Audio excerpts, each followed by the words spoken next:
Amen. In other words, if you don't act on the opportunity, then guess what? You are preventing yourself from the benefits that are afforded you. So at this time, you know about me, I'm not about fluff, I'm about the real. As the young folks say, I like to keep it 100. So we thank God. Let's give the Lord a praise offering for Dr. Winston. You have 45 minutes, sir. 45 minutes? Yeah. Junior, let me know when 30 minutes is up. I'm going to wrap up on 15 minutes. All right. But I'll put it on the screen. I need to hear it. All right, you got it. I got 15 minutes. All right. Everybody, let's give the Lord a hand clap. I want to talk about finance. Finance is something all of us need. We can't live without it. We got to have it because it takes finance to do everything. So what I'm going to do, I'm going to give you some little financial wisdom, some financial tips, and then at the end, I want to share some other things as far as, like you said, the insurance and other services we have to offer, which is the last few minutes. I'm going to actually do that. But let me show you. This is what statistics says. Statistics says a poor person makes from a poor single person makes from $1,000 to $25,000 a year, and they're considered as poor. The middle class person makes from $53,000 to $106,000, and they're considered to be middle class. The upper middle class makes $106,000 to $373,000 a year, and that's what you call the upper middle class. And then the rich is $373,089 and above. That means that you're actually rich.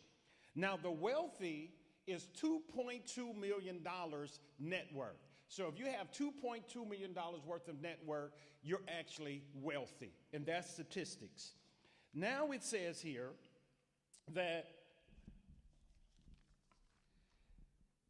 these adults here, from research, it says that adults, 25, all adults, 25 or 20, make $25,000 or less, are having difficulties paying all the expenses. What do you mean by the rent, the food, the mortgage, car payment, medical bills, and etc.?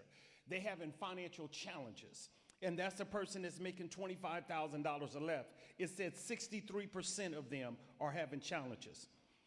A home that's making $25,000 to $49,000, they said 47% of them are having financial challenges and financial difficulties. From $50,000 to $47,000, these are annuals, 34% are having financial challenges. From $75,000 to $100,000, well, $999,000, 23% are having financial challenges. But watch this. From $100,000 to $199,000, it says 40% are having financial challenge, and 200,000 and up. So just think about, a lot of time people say, if I had more money, I wouldn't be like this. And when you look at statistics, it says 40%, which is a very high number, 40% of people making $100,000 and above are having financial difficulties and financial challenges. And some of you can look at the movie stars and look at other people, come their mansion is being foreclosed on and etc. So everything comes down to what? Money management. So we have to know how to effectively manage our money. It's not about how much money you bring in, it's about how much money you keep in. So if you can keep in X amount of dollars, you can actually become a winner when it comes to finance. Now, in the book of, I'm going to read a scripture here in the book of Proverbs 22:7. It says, the rich ruleth over the poor, and the borrower is slave, and one translation said servant to the lender. Now notice what it says, the rich ruleth over the poor. Matter of fact, what rich was the rich category here? The rich was 373,000 on up above. They said the rich ruleth over the poor. And then when I was looking at that, I said, Lord, you got to talk to me. Give me an understanding of what you mean the rich ruled over the poor. The rich ruled over the poor. What he's talking about is people that make poor decisions with their money. You're not poor, but you're making poor decisions. So the rich are ruling over the people that make poor decisions with their money. Now watch what it says here. The rich ruled over the poor, and the borrower is slave to the lender. And one translation said, servant to the lender. And you look up the word servant. Servant means to work for. So now he's saying that the borrower worked for the lender. So what are you talking about? So say like an example, if you make $2,000 a month. So I'm just throwing a number out there. You're making $2,000 a month, and your house payment is $1,200 a month, and then your other bills come to another $700. So that's $1,700. So with that money, you are not working for yourself. You're working for someone else. You're working. Okay, so what are you talking about? So say like an example, a person make $200 a day. So every day you make $200. And then, so that's $200 a day. That's $1,000 a week. So, but your car note is $600 a month. So what had happened is you're working for the lender for 3 days. You're actually slaving and putting eight hours in for the lender that you borrowed that money from to get that car.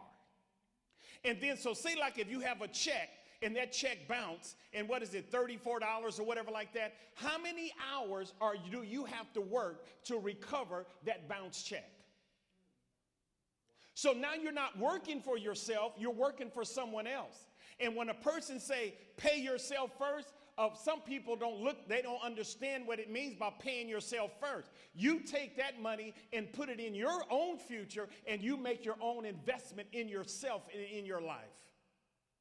So now you got a person, what a person really have to do is take a strong look at their income, bring everything to the table. How much money do you really make? How many expenses do you have? Because see, a lot of time what people, they just do stuff. They just spend, no budget, don't look at their money. See, you can never draw what you don't respect. If you respect money, you can draw money. If you disrespect money, money gets away from you. If money comes in your hand, and it always get away because you're not an effective money manager. And God is only going to give money to people that can manage the money that they actually have. If you be faithful over a few things, he'll give you much more. So if you're not faithful over the small amount, God cannot increase what he gives you. So God only blesses a person that knows how to effectively manage money. Now we can get up and quote some scripture. The wealth of the wicked is laid up for the righteous, and God on a cattle and 1,000 hills. Yes. But okay, in the 2,000 years don't went by and you still broke. So that's an embarrassment to God for you to even quote that scripture.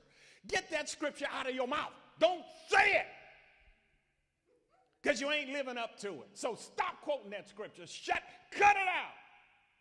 My God shall supply all my needs according to his riches and glory. Because they gave in to Paul. Shut up if you ain't giving the way you're supposed to be giving. You're not allowed to quote those scriptures.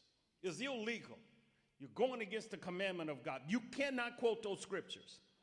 So watch what it says here in the book of Matthew, Matthew 6:24. Watch this. This is very potent, powerful. No man can serve two masters. Notice what he said. No man can serve two masters. Either you will hate the one and love the other, or you will be devoted to the one and despise the other. Ye cannot serve God and mammon. And mammon in Hebrew means money, material possessions, and etc. So no man can serve two masters. Now notice the only time that you see there's only two masters. What is the master? God and money. See, so notice what he said. You cannot serve two masters. What are the two masters? God and money. You can't serve both of them. So you can't serve God and serve money. So if you become a servant to money And see, this is what people don't understand. The spirit of mammon is a materialistic spirit. So it's financial gain, greed, materialistic, and etc. So he said you can't serve God and mammon. You can't serve. One of them have to master you. So a lot of times, secretly, what the adversary do is persuade the believers of God to actually go in and get into all this financial debt so they cannot be a slave to God, and they can't be obedient to him because the adversary has persuaded them to get in so much financial debt until they can't even pay their tithes. It's hard for them to give a crying dime or a buffalo nickel. I mean, they struggling. Man, you talk $100 line, I mean, you know, they can't give at all. They're struggling financially. Why? Because they've been overtaken by the spirit of mammon, and that money is mastering them, and money in the spirit of mammon tell them, go down there and get that car. Go down there and get that Gucci bag. Now, the Gucci bag is $3,500 or $4,000, whatever it is. Some is more than that, and you're living in an apartment.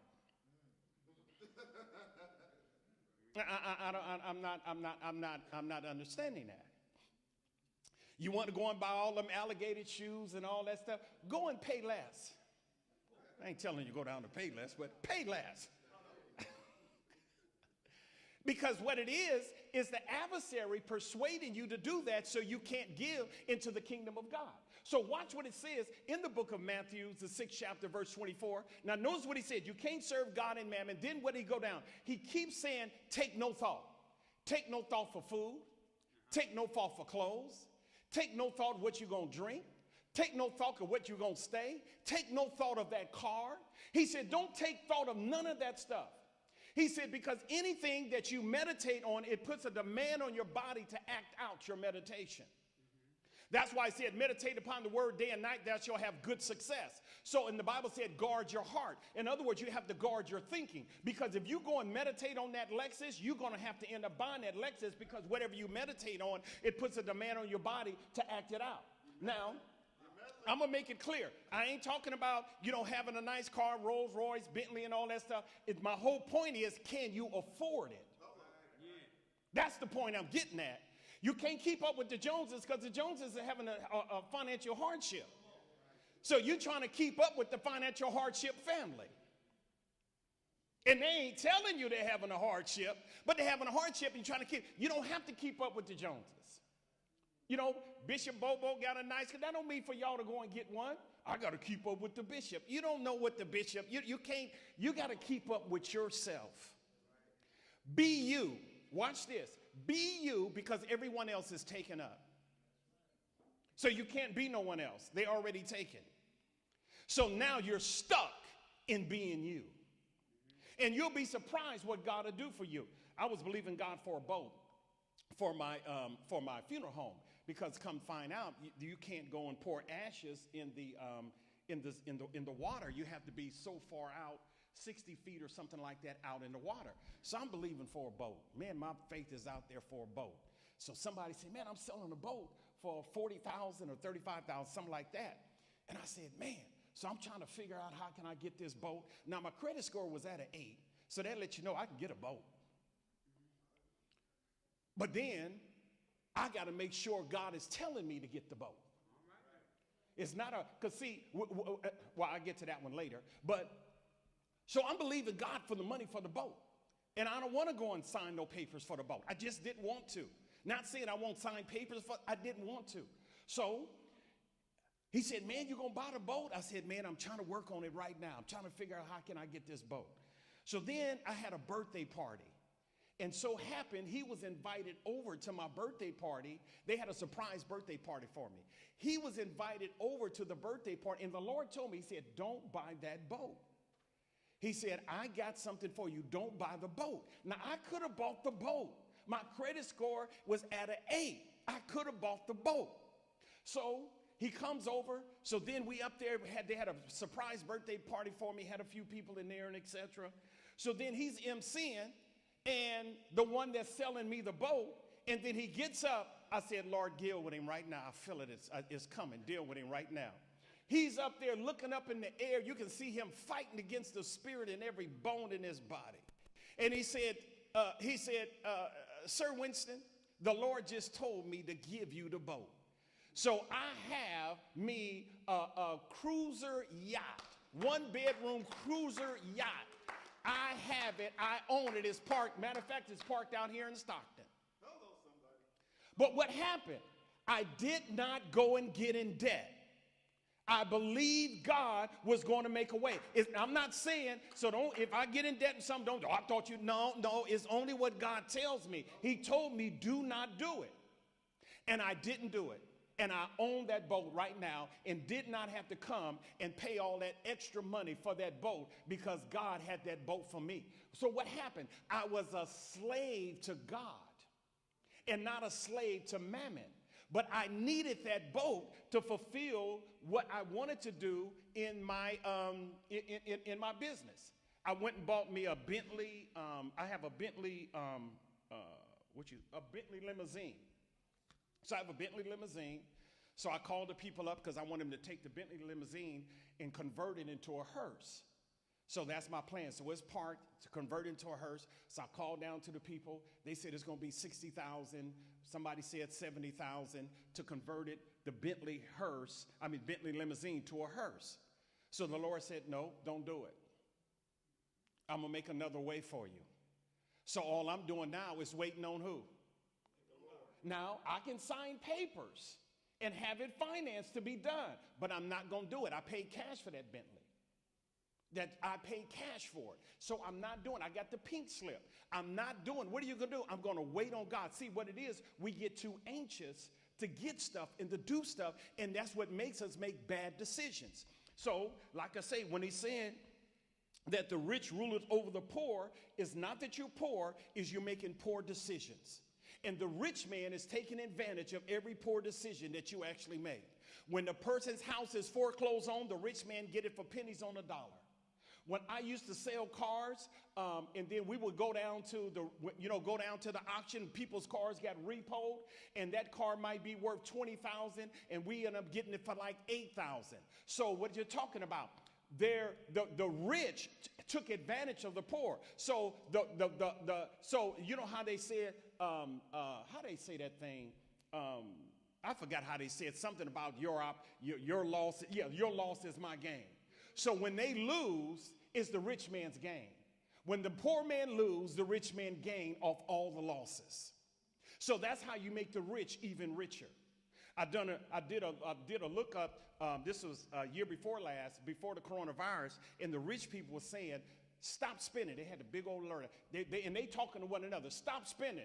Let the poor and the middle class, let them do all the spending. We're going to save all that money because when this thing collapses, we're going to suck up everything they have because they're going to be selling it for pennies on a dollar.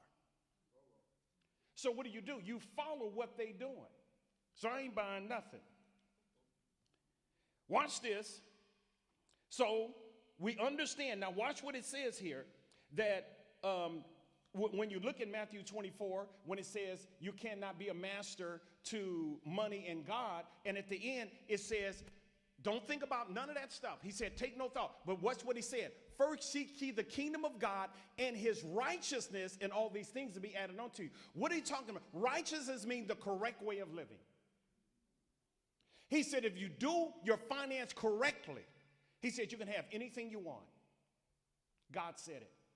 He said in the word, all the promises of God is yes and amen. So if God said it, it's a promise. God can make it happen. So he said you can have anything you want if you do it the right way. So there's a way of doing things. Watch this. It says 78% of people live from paycheck to paycheck. It said 80% of the people, they're stuck in the chains of debt. And it said 61 can't even afford $1,000 emergency. 61% can't even afford $1,000 emergency account. So that means if emergencies took place, they don't even have $1,000 in the bank to deal with the emergency. Now, money is your slave. You rule money. Money don't rule you.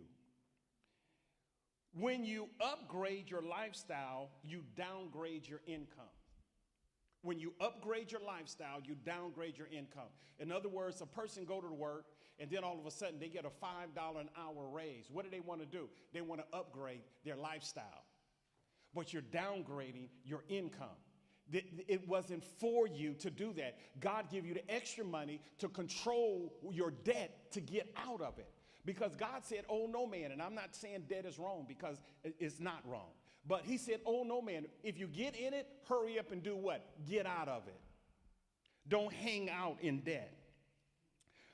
Respect money. Respect money, generate money, manage money, and account for all your money. Like I say, you can't draw what you don't respect. If you don't respect money, you can't draw money. Money has to be respected. And you have to have a system to generate money. I have a system set up where I don't want to pay for anything. I want to generate some type of financial income to pay for whatever I want. My income is my income. So the income I work for, that's my income. That's mine. That belongs to me. And then I have another income. I have 3 incomes. So one income is this is my lifestyle. The other income, I want to put you to the side because I want to seize opportunities. Because, they have what they call the 50-30-20 rule. 50% goes to the household, 30% goes to whatever you want, etc., for having fun, and 20% goes to investment. And then you have the big boys. They go 40-40-20. In other words, what they do, they only live off 20% of their income. Listen to them. So whatever their income is, they live off 20%. And the only way they can live a higher lifestyle, the 100% have to increase so the 20% can increase. Now this person is in control of their money. Now, I'll never forget, years ago, I bought a condo out there, and I want y'all listening to this. This is a good one. I bought a condo in San Pablo. So I bought the condo for the guy. It was amazing. The guy didn't even know what he really had because he bought it for so inexpensive. So he sells me the condo. It was all the grace of God. He sold it to me for $65,000. And I'll never forget, I bought that condo in the month of September. This was a few years back. In the month of September, I bought it for $65,000. And in the same year, in that December, I sold it for $225,000. I bought it in September. A couple of months later, I sold it for $225,000. Then all of a sudden, the economy collapsed. Maybe about 4 years later, the economy collapsed. I decided to look up the unit. The unit was back on the market because the people lost the unit in foreclosure. The unit was back on the market for $20,000. I sold it for $225,000. The people that bought it from me, they sold it a year later for $275,000. When the market collapsed, they had it on the market to get it off their books. They had it on the market for $20,000. They had another unit in there for $23,000. So just think, if a person had $100,000 and bought 5 units in there, 5 units, and then that $100,000 would have been paid up in maybe about a year and 6 months. You could have got all the $100,000 back, and then all they're doing now is just making money. And then next you know, you sell that 10 years later for $300,000, and you have 5 of them. Look at the money you made off $100,000. Watch this. I want to share something with you here, because one thing we got to do, we can't get caught up in what I call hype. Because when a person tries to get rich quick, they stay poor long. Somebody heard me. You heard me, okay. If a person try to get rich quick, they stay poor long. Because there's so many hypes out there, and people that want to go, oh man, you can make the $50,000 a month over here, and all you got to do is sign up. Okay, the rich ruleth over the poor. You're making poor decisions, and you fatten up the rich man's pocket because of the poor decisions that you actually make. Watch this. Watch this. This is some good, potent stuff right here. Watch this. If you invest, let's do this one first. Say, like, for an example, you have a house, and the house is $100,000. And you pay $833 a month for that house at the interest rate of 9.4. In 30 years, you pay $300,000. So that means that they actually doubled their money. So a house that you bought for $100,000, you end up paying additional $200,000. So it costs you $300,000 for that house. and that don't have nothing to do with the taxes and all the other stuff. I'm just talking about paying the lender back. So say, like, for an example, you take that same $833. So if you take that same $833 at 9.4% in 30 years return, in 30 years investment, you get $1,658,222.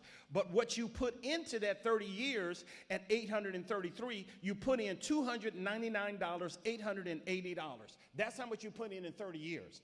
But the return on it is $1,658,222. Now somebody say, whoa, that sure do look good. In 30 years, I have $1,658.22. That don't faze me. It's hype. What are you talking about? Watch this. Now, if you're taxed on that, that leaves you with $935, $902 if you're taxed on it. With the interest rate increasing at 3% annually, it's worth $638,000. So that $1,658,222 in 30 years is equivalent. In 30 years, if interest rate increasing at 3% in 30 years, you only have $638,000 worth of buying power.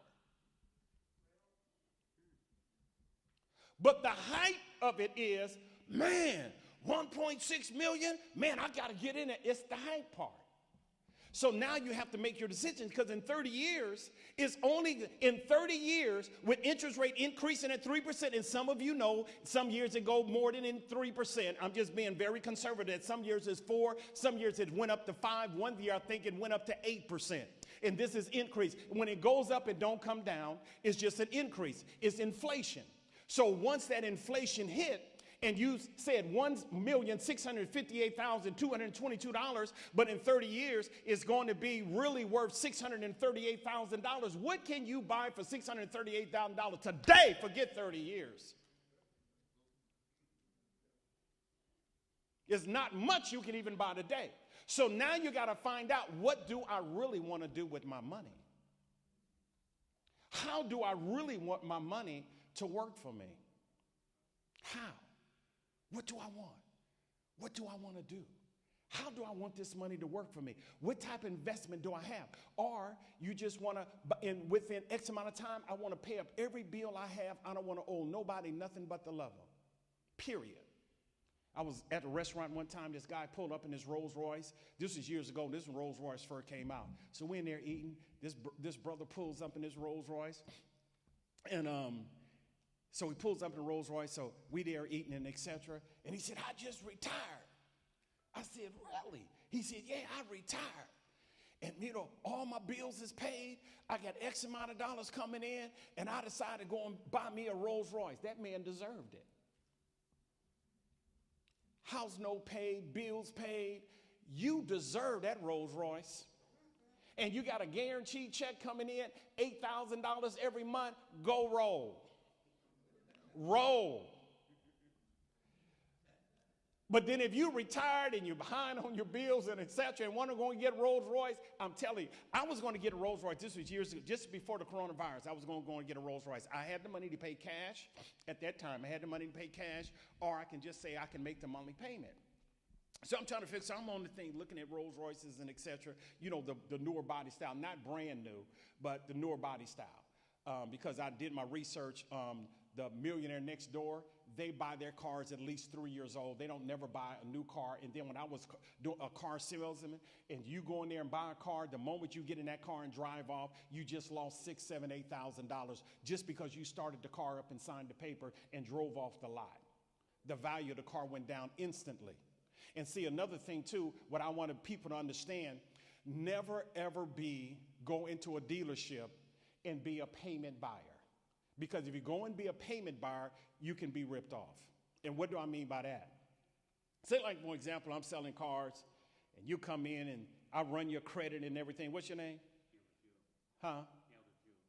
Jewel? So I run your credit, and I say, Brother Jewel, what's up, Sir Winston? Man, you can get I got you at, you can afford $600 a month. So we're going to go and find a car that's $600 a month.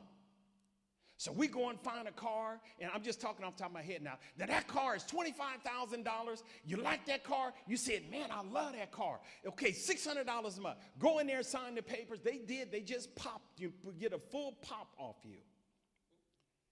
They just popped you from the fullness. Because what it is, you don't go in as a payment buyer. You go in as a price buyer. So you go in and negotiate the price. So say like the price on the car is $50,000. Okay, I want to negotiate $45,000 on this car. Even if you are making payments, you always negotiate, because if you go in as a payment buyer, which people are, that's when you have to be real careful, because they can rip you off, because they're going to give you a car that's going to fit those payments, and they thank you, Junior. So you can actually negotiate the price, and like I say, you can make it smaller, because just because it's 600, that means you don't want to max out the 600 anyway. Can I get a witness in here? A person worked 40 hours a week, 160 hours a month, 1,920 hours a year, and they have a 2-week vacation. That's 1,840 hours a year, and guess what? Still broke. It don't make sense. You can't put in all those hours and still have a financial challenge. You're a slave to the who? To the lender. I want to say this real quickly. Let me know when I got 10, Bo. Take your time. Take your time. Our second speaker won't be here. Okay. Watch this. Watch this. This is very important. Now, remember, the servant, the Bible said the servant is slave to the lender. Servant means worked for. So the servant worked for the lender. Watch this. A credit card. Say like, for an example, there's a credit card bill. This is true statement here. A credit card bill. The balance is $11,035.04. If you make the monthly payments on that, the interest, the whole total is going to come to $32,983. The interest you paid on $11,000 comes to $29,947.96. Interest. If you make the normal monthly payment. You're on $11,000, your interest is $21,947.96. But watch this. On the $11,304, if you paid it up in 3 years, it's going to come to $15,840, and the interest you pay is $4,804.96, and that's just in 3 years if you actually pay extra on that, which is $440. So you see how it is when you actually go and borrow? And this is what a lot of time people do. They borrow and they stay in debt. They never have a clear balance. Boy, that lender is tearing you up. Your money is being flushed down the toilet. I mean, it's being flushed down the toilet with no toilet paper, not cleaning it up, ain't got no toilet bowl cleaner. It is being flushed. Because you never, ever pay up the credit card. And then when you go and buy a brand new car, then soon as you get through paying that one, you want to trade that in and get another one. I'm telling you, whatever you do, the main thing you need to focus on is getting out of debt. Because the spirit of mammon is a killer. It's biting the church. Biting it. And I'm telling you, you know what it says that... the number one car for wealthy. Now, I hang around a lot of wealthy people. And I was just at this mansion. Mansion must have been about 20-something thousand square feet. The senator was there. The assemblywoman was there. So I hang around with all these people. And I hang around with them. They come to me for endorsements and et cetera. I got a few connections. So they come around me. So I go to the different events and stuff. So I'm going out there. They got Yukons and they got trucks and they got Hondas and they got Lexus. And Lexus is about the high as it go. They have all these cars. And I never forget. I just went to an event last Saturday. It was last Saturday. I went up there, it was up in the hills up there, real big old huge house. So I went up there, drove up there in my Hummer, my H3 Hummer, drove up there, parked and etc. So I went up there, we having a good time. I'm meeting the senator and the assembly people, which I already know them. I have all of their numbers in my cell phone, all of them. It's right here in my cell phone. So we up there talking and etc. We endorsing one of the mayors there. So we talking and etc. So then I go to my car to leave. And the Lord said, he said, look at the cars. I'm looking around at the cars that's there. And he said, now how would you feel if you had a Rolls Royce and brought it up here? I said, Lord, I feel embarrassed. I will feel completely embarrassed coming up here in a Rolls Royce. I wouldn't be embarrassed. I couldn't do it. I will actually be embarrassed. These people are very well off. They high end. They on top of multimillionaires. And all of them are low key. See, when a person try and look wealthy, it takes away from you being wealthy. God, I wish I had me at least 3 Baptist people in here. At least they'll say amen.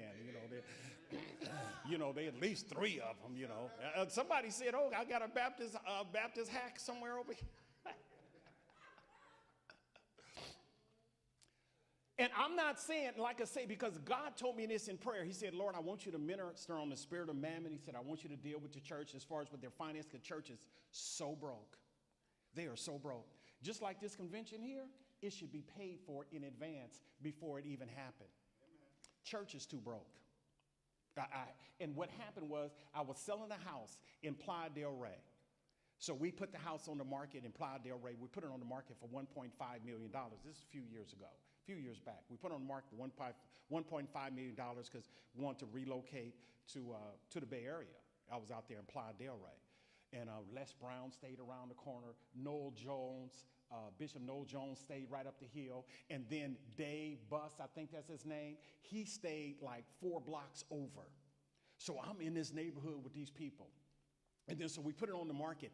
Janice Jackson came by the house to look at the house with a lady that was buying the house. So Janice Jackson came over with some lady that was actually looking to buy a house.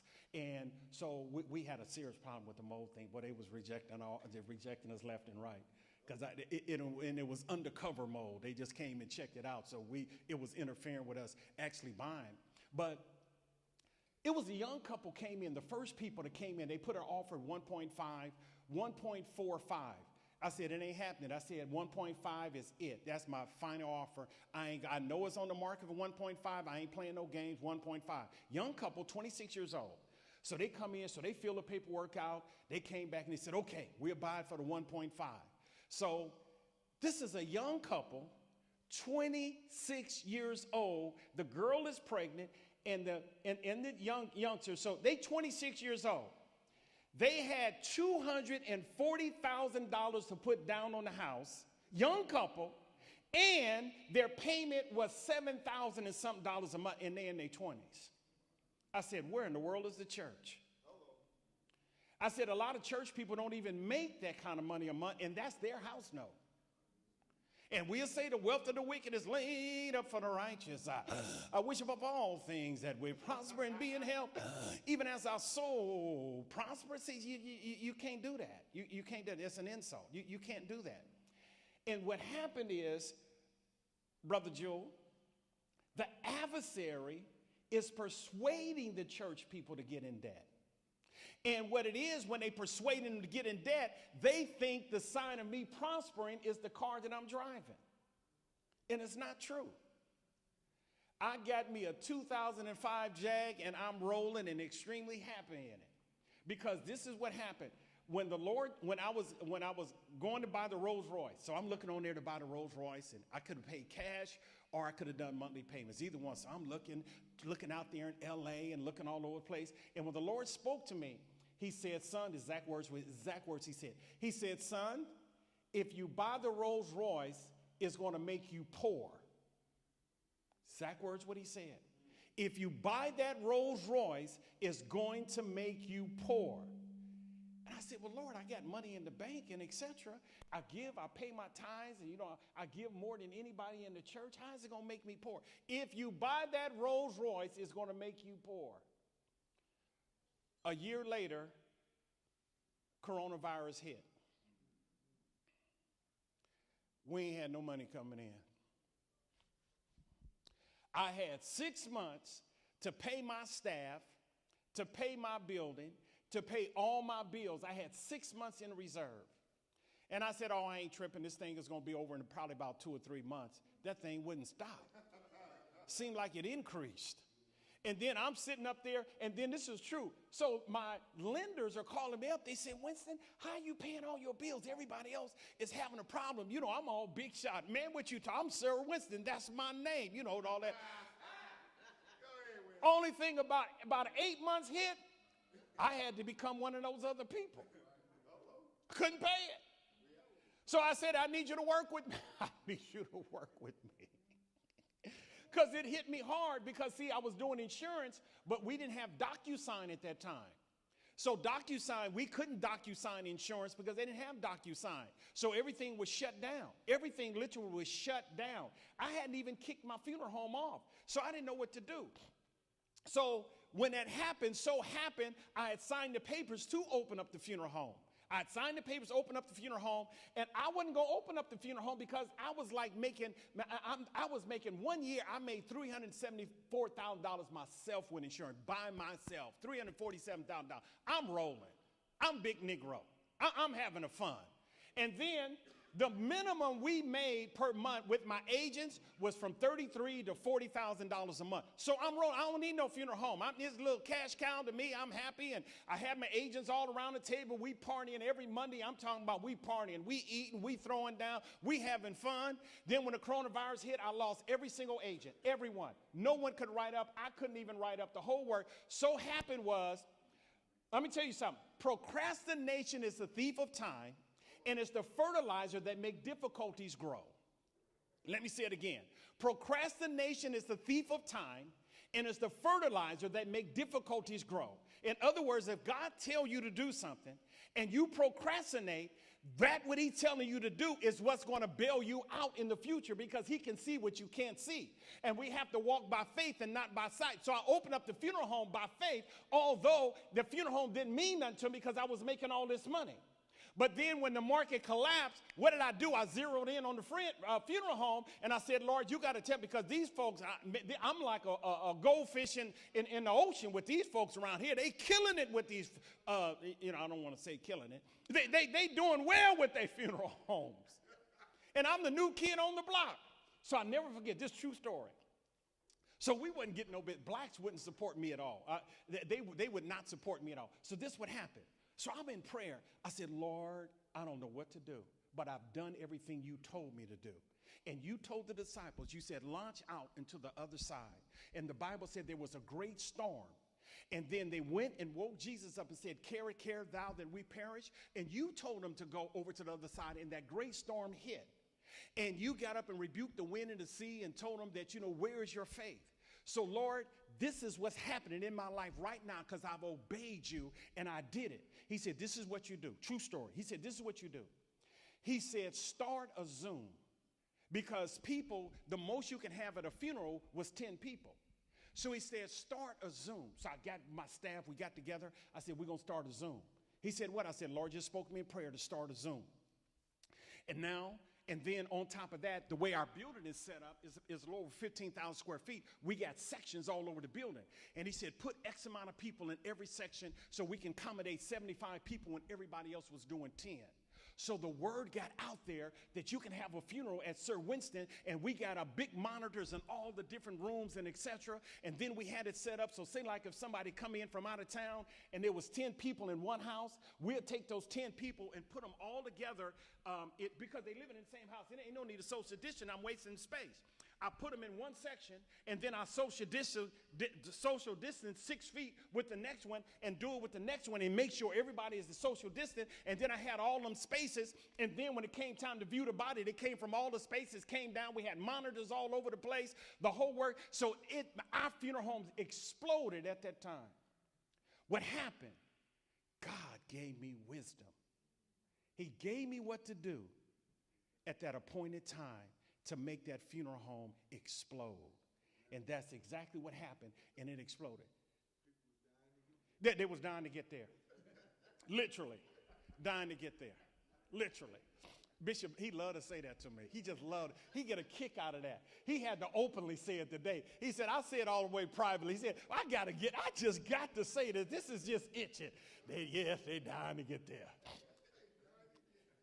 And the thing about it, so we opened up, Pastor Hurricane, we opened up.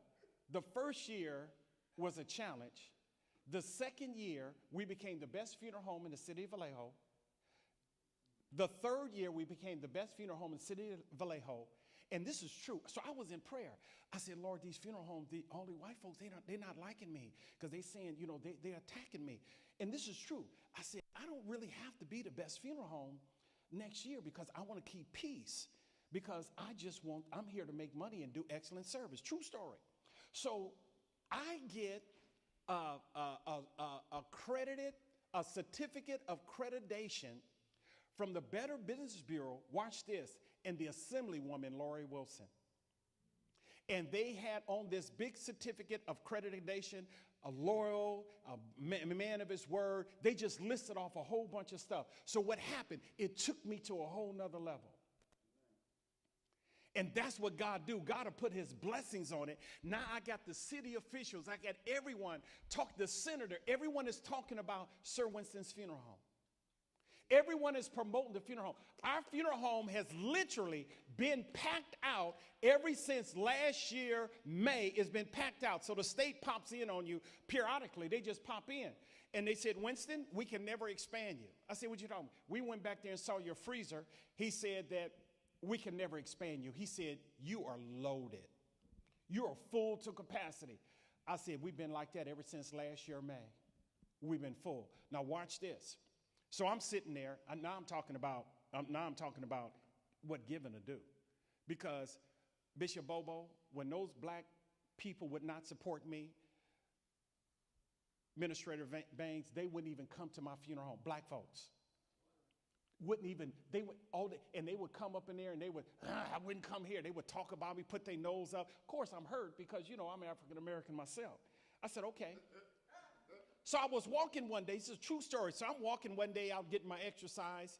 And I was always saying the word to African Americans. I was always saying, you people. And then I was walking one day. I said, Lord, why do I keep saying you people? Because you don't feel like you identify with your own nationality no more. Because you got so many Filipinos and Spanish people and white people that are supporting you and you're not getting support. So now, and I said, now I understand why white people say you people. Because they don't identify with you. And the Lord broke it down because I felt what they felt. And I said, Lord, how do I change this? And then he said, just start planting into some African-American pastors. So I just started planting. That's why I planted in Bishop Bobo. I just started planting. I said, okay, okay. And I started planting. Now the African-Americans are literally knocking my doors down. And this is what I told them in a big old meeting. I said, I needed y'all in the beginning when I was struggling. I don't need you now. But since you come on, I'll go ahead and accept you. Come on in. I can go ahead and accept you. But they actually are blowing my doors up now, African Americans. And with the funeral home, I have to keep it spiritual. We have won over 800 souls in funerals. I did a funeral yesterday. We must have won about 20-something souls yesterday at the funeral. And the most we did in one funeral, I think it was either 53 or 56 people, we won the crowd. This is when, they don't have a preacher. In my staff, we go in and we're preaching. So now it's a soul winning shit. And not only that, once we do that, we find out they don't belong to a church. We minister to them, and now they've actually joined our church. We have a lot of people that have joined our church that we've actually done funeral business with. So it's a ministry for us. So now, and see, anytime you get caught up in your purpose, what God has actually called you to do, God is actually going to give you benefits from it. Benefits are actually in your purpose. So that's why I don't chase money, I chase purpose. Because when I chase purpose, purpose will actually bring all the money that I need. Now, with the funeral, because I look like my time come to a close, but y'all can get this out there at the thing. I want to share this real quickly, with you right here. And Bishop Macklin, I went to him this a couple of years ago. Bishop Macklin gave me the number to all the pastors in my area, all the bishops in my area. He said, call every last one of them, tell them I said to do business with you. He said, because I'm pro-black.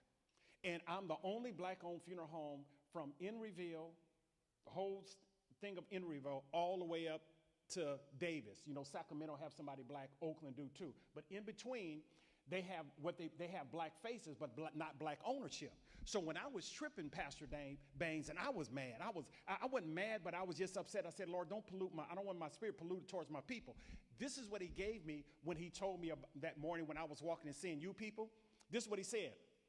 He said, do what the white man is doing. I said, what? He said, do what the white man is doing. I said, what are you talking about? The white man is putting up black faces to get black dollars. He said, do what the white man is doing. Because I guess my black face wasn't working because they showing up wasn't coming. And they knew I was pure bona fide black.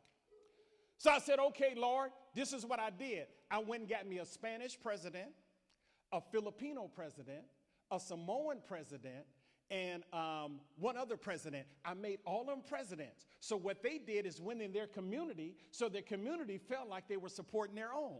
So that's how we exploded. God gave me the revelation. He said, do what the white man is doing. Don't get upset at him. Just do what the white man is doing. And that's exactly what I did. Even with the white churches, you know, they have a black praise and worship leader up there. They said they do that to draw black people. They said they do that to draw black people. And it's working. So why can't we do what they do? Because it works. See, that's what we got to do. We got to meditate and we got to find out what works. And once you find out what works, you just suck the juice out of it. I mean, suck that thing dry. Let me share this with you real quick and I'm done. The projected funeral costs. I ain't going to get this to you because if you're interested, you go on my table and get it. I was talking to this person, very well off. And a lot of middle class and upper middle class get my pre-need very fast. I mean, all of them get it. And it's a lot of upper class. So I thought the pre-need was for poor people and people with low income. So I'm trying to help them so they won't have to do GoFundMe and Fund Me Go and all them other stuff and selling popcorns and cupcakes and, you know, car washes and all that stuff to bury somebody. So I said, I'm going to help them out. And I really thought this was for low income people. So I would announce it on my radio. So I'm going to people's house. I'm going to house homeowners and people that are stable with money and etc. And then I called up this one guy and I said, hey, I noticed the middle class and the upper middle class are the ones who are getting my pre-need. He said, Winston, that's what we do. He said, we don't wait for the last minute for nothing. He said, we pay for everything in advance, even our insurance. We pay for it annually so we can save money. He said, we don't do none of that stuff. He said, this is what we do. This is how we handle our money. And this is a well-off guy. You know, I've learned a lot from him. And watch this. So in 2035, watch this. The funeral is going to be from let's say $19,000 to $22,000 in 2035.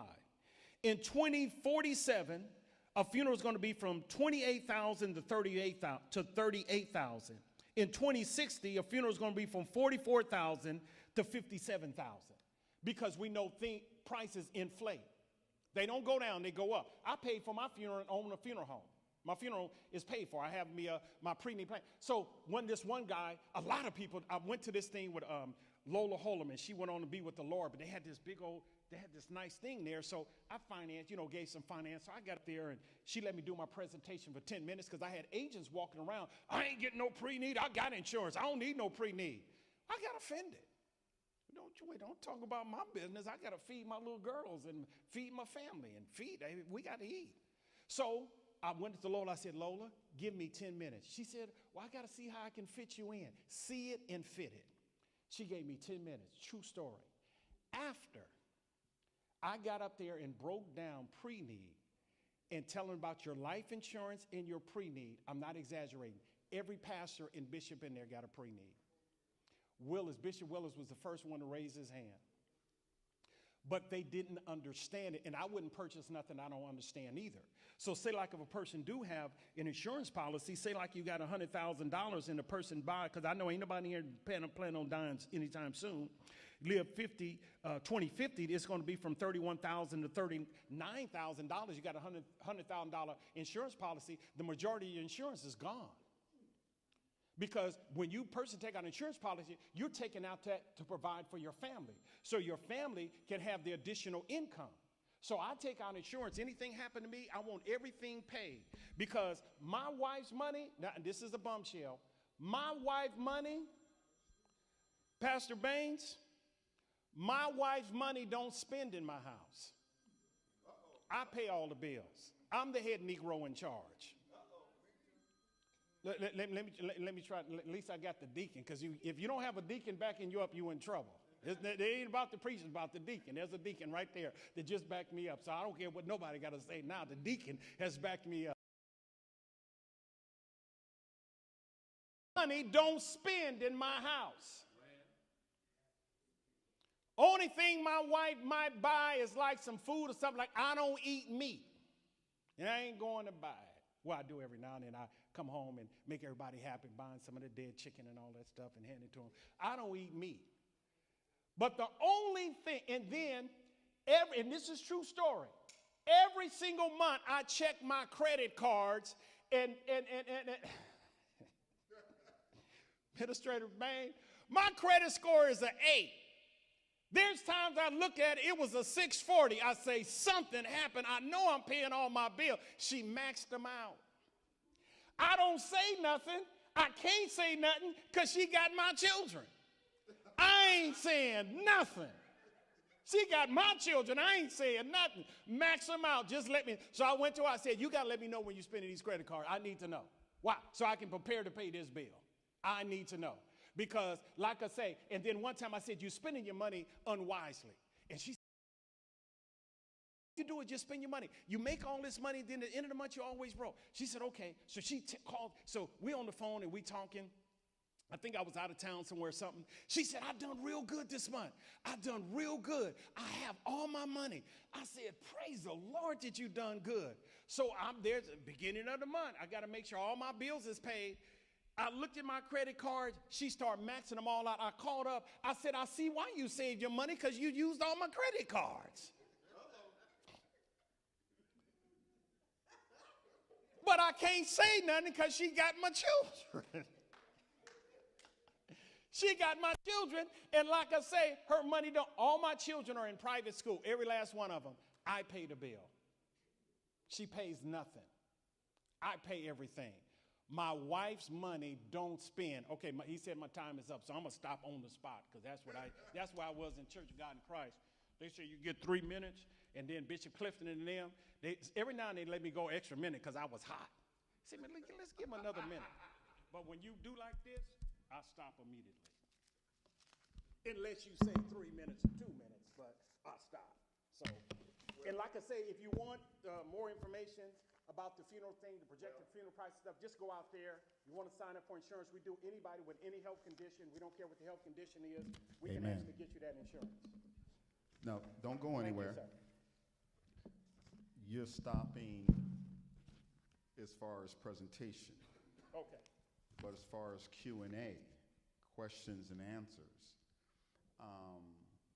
we want people to benefit, because there's so much richness in what you had to convey. And it was more than what you've presented in the past.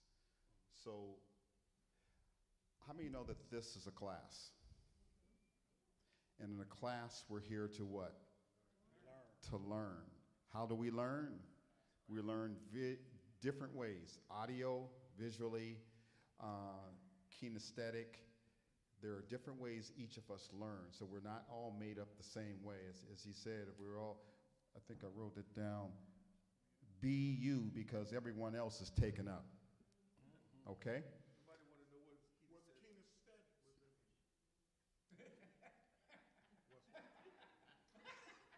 Lacey's trying to start trouble. What are you talking about?